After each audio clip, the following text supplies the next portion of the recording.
What are sustainable agriculture practices? Shall we go organic?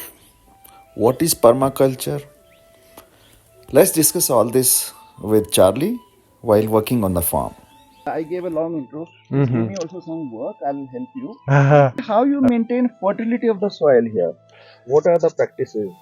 We're mainly using cow dung as the main fertilizer, but we're also composting with the kitchen waste and so on. Um, in addition, we're mulching with this kind of material. Right. This is just to cut weeds and grass and things. So this is protecting the soil from the elements, from the wind, the rain, and the sun. It's preserving all the life in the soil. Okay. These dry leaves and stems. That's right. Okay, Yeah, you and cover it with that. yeah, and eventually they rot down, and they also become they also enrich the soil. They become a kind of compost. Okay. Especially in the monsoon, I think when there's lots of rain and everything breaks down faster. Okay, so that takes care of soil erosion also. That's right. Protect it. That's right, which I think is quite a big issue here. I'm still learning about the local conditions and climate. Okay. But I think it sounds like the monsoon is very heavy here. Okay. And we need to find ways to protect the soil from getting washed away. Shall we go organic? I'm a big advocate of organic farming. I think for the future we need to be looking at organic farming to preserve our soil, ecosystems, water cycles, carbon cycle, all of it. The only worry I would say, do you need some cow dung here? I'll get it. Yeah. So the only worry, there was a bad example You can also use this one if you like. Yeah. Okay. There was a bad example of Yes, yeah. that they'll go all organic. I think I'm No just chemical gonna. fertilizers will be used in the country, no pesticides, nothing. Yeah, Need more? we need 3, I would say. Yeah. So, what happened? There was a scarcity of Yeah. food Yeah. and all, and Yeah. Sri Lanka Yeah. is still in bad condition. Yeah. They are somehow recovering out of. Yeah. And as a result,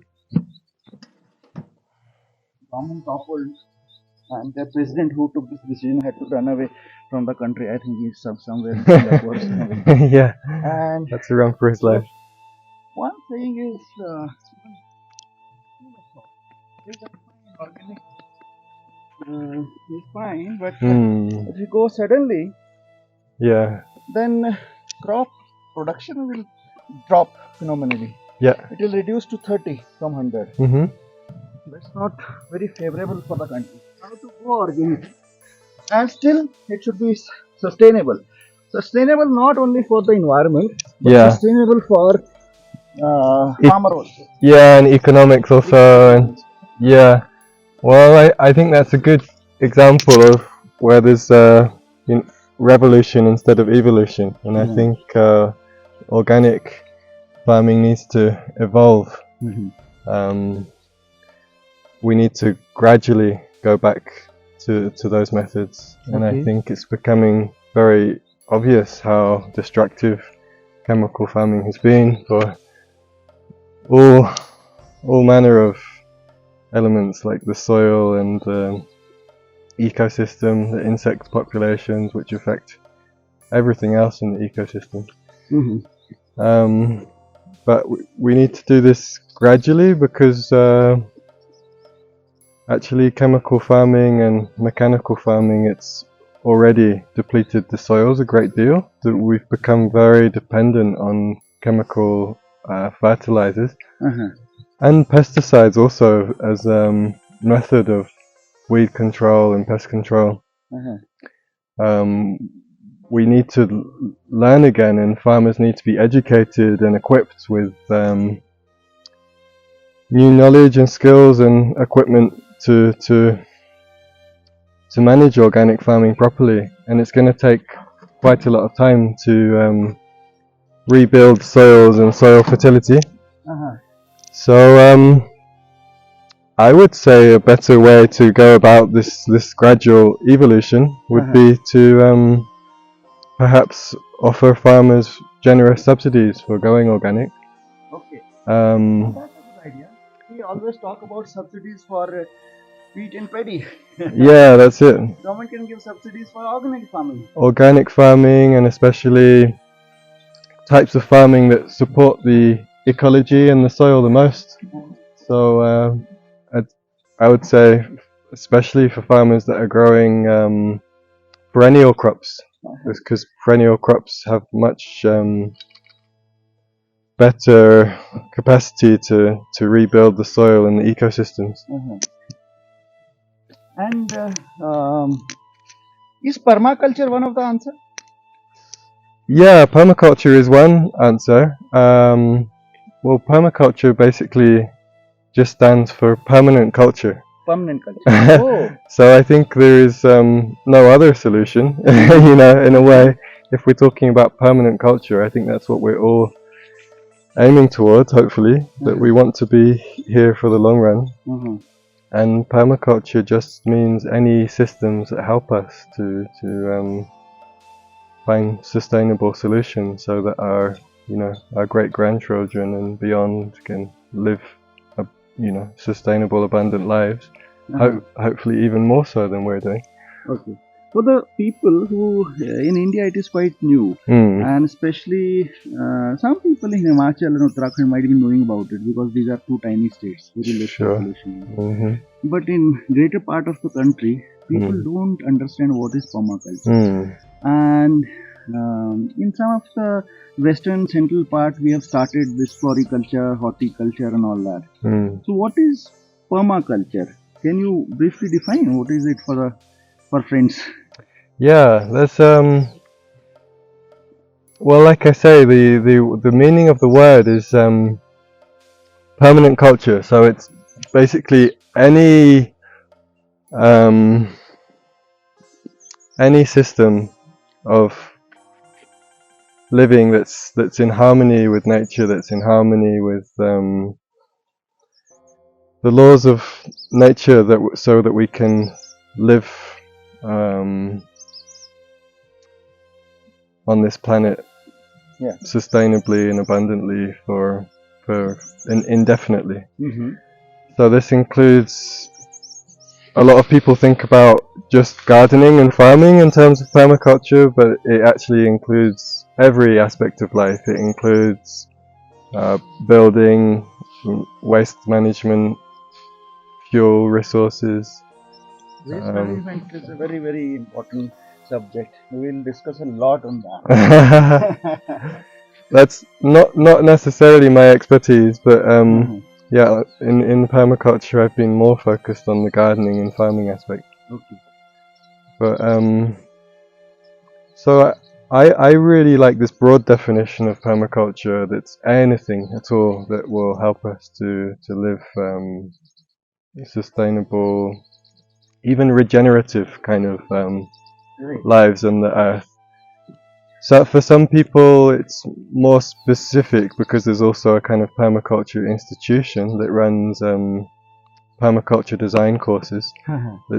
So it's all certified, and some people will say only this kind of certified program should be called permaculture. Okay. But I prefer the kind of broader definition that includes anybody, even anyone that has never heard of permaculture, that's still farming in a sustainable way. And I think that includes some of the good worm. So here we have a lot of worms, and this shows that the soil is alive and vital, and there's an ant right on me here as well. So this. So I want to, Charlie, if you can see, or from the camera I'll show you, you will find lot of worms here in the soil. That is life. That means soil is alive. You will not get these worms. Quechua, this from the Quechua, they are alive in this soil. That means soil is alive. There is no chemical. There is no poison for the life. There is enough oxygen for the life in the soil. Soil is alive, and that means you will get a healthy crop from the soil, and this is a sustainable way. So this presence of worm tells you the whole story. Yeah. Isn't it, sir? Yeah, we have a lot of worms here. Yeah. But the actual visible life in the soil is only the kind of tip of the iceberg, because in organic soil, in every teaspoon, there's I think more than 1 billion living organisms, which is really hard to get our head around. But that's all of these tiny bacteria, fungi, protozoa, all these tiny organisms that are so crucial for the whole real soil cycle. That's largely missing in chemical farming, because the chemicals burn them out of the soil. So it takes time to rebuild these living soils, but once all those elements are back there, it's producing this kind of web of life that's always increasing the fertility. Actually, my understanding about permaculture was you grow mixed crops together at one place. That is called permaculture. Is that correct or not? That's one aspect, and I think again I really prefer kind of broader definition that allows for creativity and original solutions. And I think a lot of the time mixed crops or polycultures, they're quite advantageous, but maybe not in every situation, you know. For growing potatoes, for example, they normally do pretty well just on their own, and they outcompete, you know, almost everything else, so that it's not even that easy to grow in a polyculture. Although there could be some plants that you'd kind of plant on the edge of the bed, like nasturtiums, that help with the pest control. But there's many situations where one crop is a bit simpler to grow, and if you're kind of cycling the beds, there's no reason not to. Like here we're growing spinach and chard together, but they're very, very similar. It's almost like one crop. But yeah, the advantages of growing different crops together is some plants are companion plants for each other, so they all help each other in their growth. They can be a kind of support, or almost like doctor plants for each other. That each plant has its own sort of medicinal qualities that can help its neighbors. Some plants, like some very aromatic plants like lavender, for example, it can kind of disguise the smell of other plants around it, or its smell can put off insect pests. Oh, that's interesting. The smell of lavender can make other plants happy. That's right. Yeah. Yeah. General way. Yeah, and onions are great for this as well. Onions are really good companions for carrots, for example, carrots and parsnips. That they'll disguise their smell and put off these insects that eat the roots. So there's many examples of that. Just having these mixed kind of polycultures, it spreads out each plant also, so that instead of having like 2 cabbages next to each other, you might have cabbages like 1 meter apart, interspersed with other plants. Okay, so just for the friends, I'm telling you, the permaculture is what Charlie is saying. Permaculture is first of all, it is permanent culture. Am I right? Yeah, that's right. Permanent culture, which is sustainable. That's the definition. Anything which is sustainable, permanent is permaculture. It can be permaculture for fishery, for dairy farming, for anything. Absolutely. So where you take care of soil, and the main practice is you do a mixed agriculture of crops, where different crops give plants, give company to each other. If you are growing cabbage or cauliflower, then don't grow all the cauliflower in 1 acre of land. You grow cauliflower, you grow lavender, you grow anything. It depends on the season and temperature and soil. But you give plants give company to each other.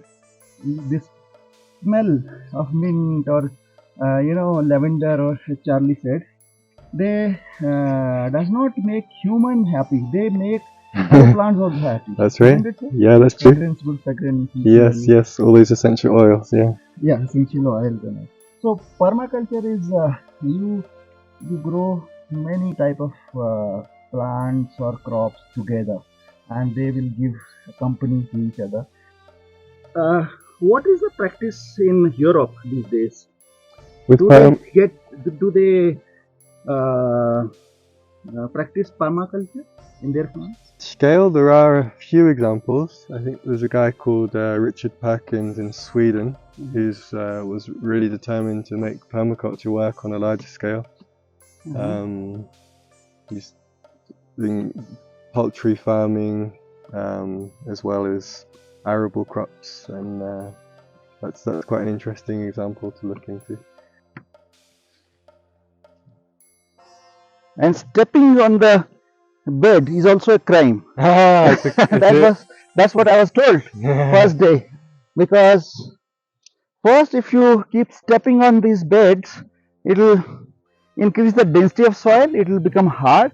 Secondly, there is a lot of life underneath, so it will kill the life. So this is alive, the soil is alive, and you do not have to step on a life. Yeah. Anything which is alive. Yeah, it's also kind of respect for the soil, I guess. Respect to the soil, yes.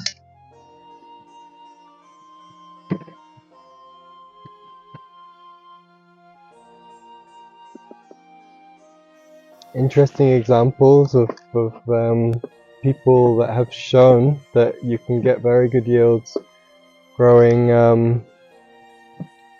grains like rice and wheat with organic methods on a small scale. Like I don't know if you've heard of Masanobu Fukuoka. I heard. You have. Yeah.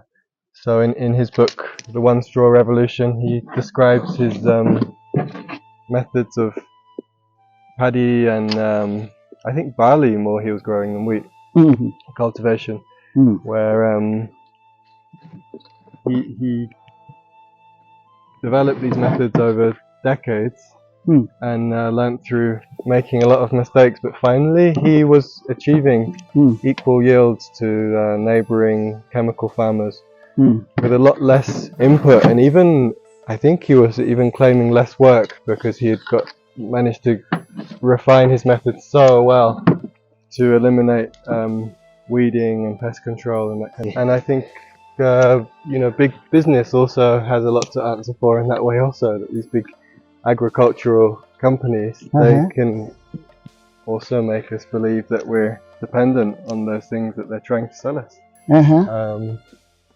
All these chemicals and everything that they make, billions of dollars from. And I think there's another story that hasn't been told enough. Tell you one more thing which I noticed. I don't know whether I'm wrong or right. This human is very adaptive. Yeah. So we change our lifestyle, our dietary habits, our patterns very quickly and with time. I'll give you an example of again northern plains.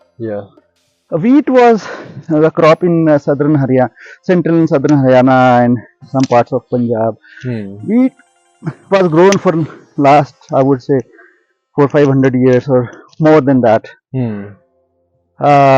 But in our area, in Haryana and some of central and southern Punjab, the second crop was not paddy. They were millets.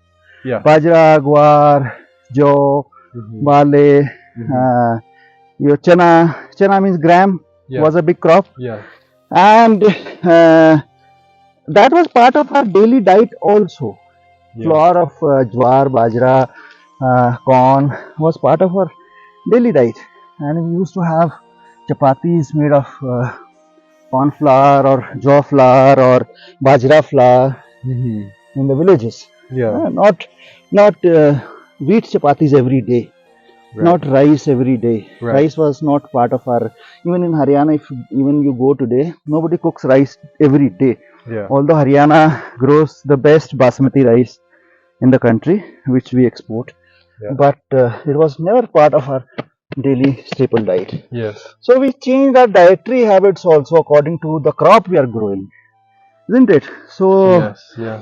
and slowly government is now promoting the superfoods, and they are promoting millets more and more. So what do you think? If we change patterns of crop, can we change our dietary habits also? Yeah, I think diversifying the carbohydrates that we rely on be very important for our health. I think over reliance on wheat has caused a lot of problems with digestive issues and things. I think there's more and more people Gluten in the West now becoming allergic to wheat and gluten, and I don't know if this is a reaction against this kind of over dependence, because in the West we might eat wheat in all 3 meals of the day, and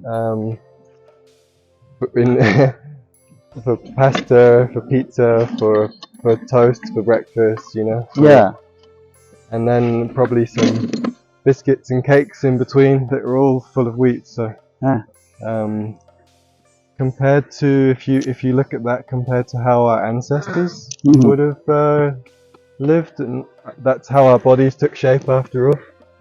Thousands of years of evolution of eating actually hundreds and hundreds of different species of plants, and now we're just eating very, very few. Very, very few. It can't be good for our systems, and I think diversifying grains is very important. Yeah. Just going to get some water. I'll get. Okay. You can continue. Thank you. Yeah.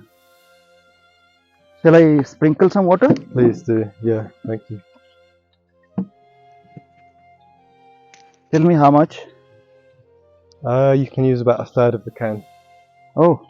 Lots and lots. Lots and lots. Because we'll just give it a good soak and then cover it and then just leave it. Okay. It's a good experience for me also. I used to think I'm an expert farmer. Well, there's just so many different... That was always with the extensive cultivation with tractors and implements, lots of implements and all. So this is a different ball game.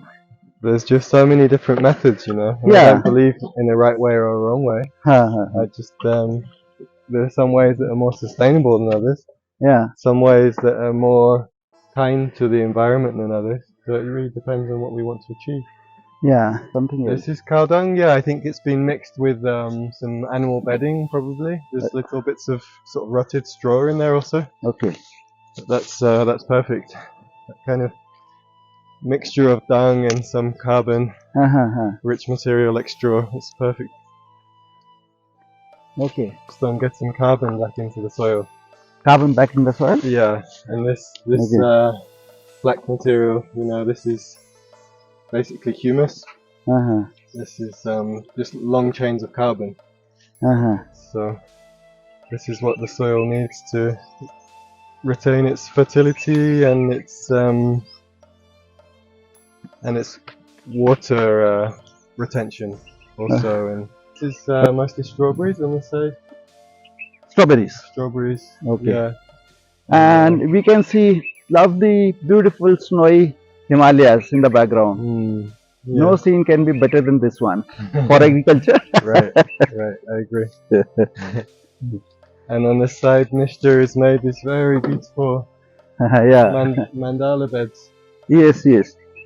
And this is where strawberry is being grown.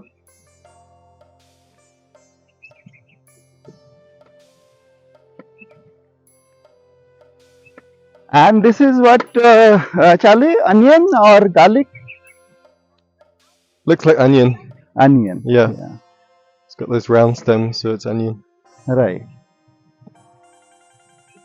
And this is magic that we are next to one of the most known hotel chains, Zostel. And next to Zostel, there is a farm. So that's a beautiful sight to look at. You can see paragliders also. In the shadow of snowy Himalayas. Some Western music from Gostel. And we are busy with farming. And while we're here, we can also show off some edible weeds.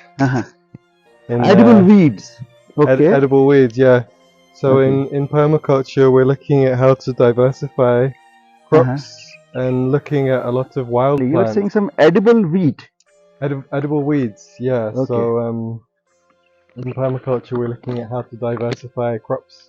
Okay. And to use a lot of wild plants that were traditionally, well, conventionally plants? thought of as weeds. Mm-hmm. They can actually be useful crops in themselves. So this is plantain, Mm-hmm. and this you want to try one. You can. This is the flower. This is the flower. Mm-hmm. Okay. You can eat that. I'll find you a small one because it's quite a strong taste. Mm-hmm. This is edible. Yeah, you can maybe give a closer up to the. Yeah. This is edible weed. जो खरपतवार जिसको हम लोग कहते हैं.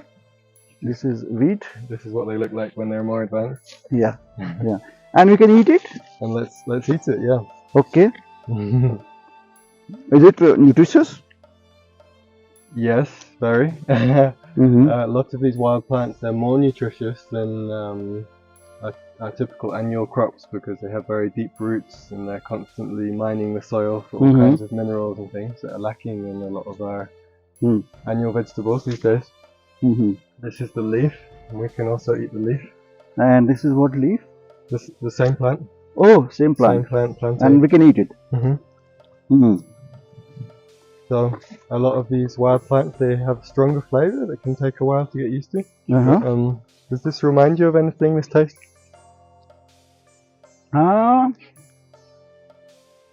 You can be honest. Yeah, I'm trying to understand. Basically, it's good, but I can't, identify it. Can't say it's similar to mint or can't say. But it's not bad. Taste is good. Some people say these flowers remind them of the taste of mushroom. Mushroom. Yeah. Okay. And I've actually cooked these up in a pan with garlic and butter, and it tastes very much like fried mushroom. Fried mushroom. And then later on, we get this. This is one that's a bit more advanced, and the seeds already developing, and we can eat these seeds also. See, these little grain. So we can eat these in the same way as chia seeds. Oh.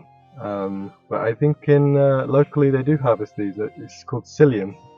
Okay. Psyllium. And what they call it in local language? I'm not sure. Okay. So, but these are like chia seeds. Yeah. You can kind of soak them and eat them like you would with chia. You can use it as a sort of egg substitute. Oh, these taste good. Right. Right. And they're very nutritious. And around Yeah. them now, But Charlie, how to identify these edible weeds? Experience basically. I think the best way is to start with somebody that knows them, and in these villages in Himachal, I think there's still some old people, especially shepherds and people that They would know. know some of them, a few of them. So they're the best people to teach you. And we can have stronger reactions because actually all of these wild plants, they still have their medicinal value, and the way that they interact with our bodies is going to be unique for each person. But this is the amazing value of them, that they have rich in nutrients and all this medicinal value. So basically it is not food, but it is herb which is good for your body. And what? Did you say it's not food? No, I'm saying it's not a staple food. Yeah, well the thing is it can be if we can actually cultivate these wild plants and turn them into our crops. So this is what I've been doing a lot in the UK, making this type of gardens that where we're actually creating whole beds of these kind of wild plants, and then using them in for salads, for cooked greens, for root crops.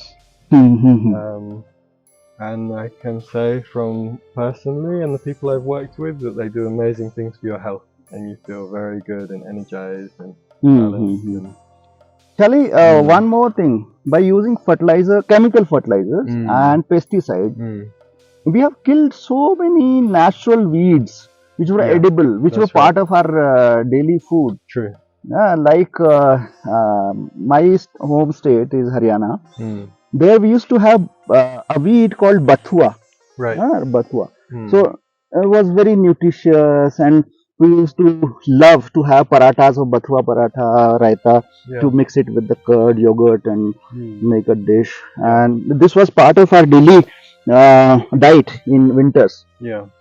Very delicious. But after we started using chemical fertilizers, bathua is gone. Yeah.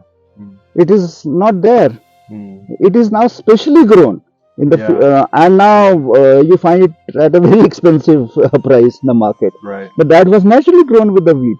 Yeah. It was a weed where we used to pluck it and then use it for eating. Right. Right. There's probably the kind of selective herbicides, right, that poisoned that. Yeah.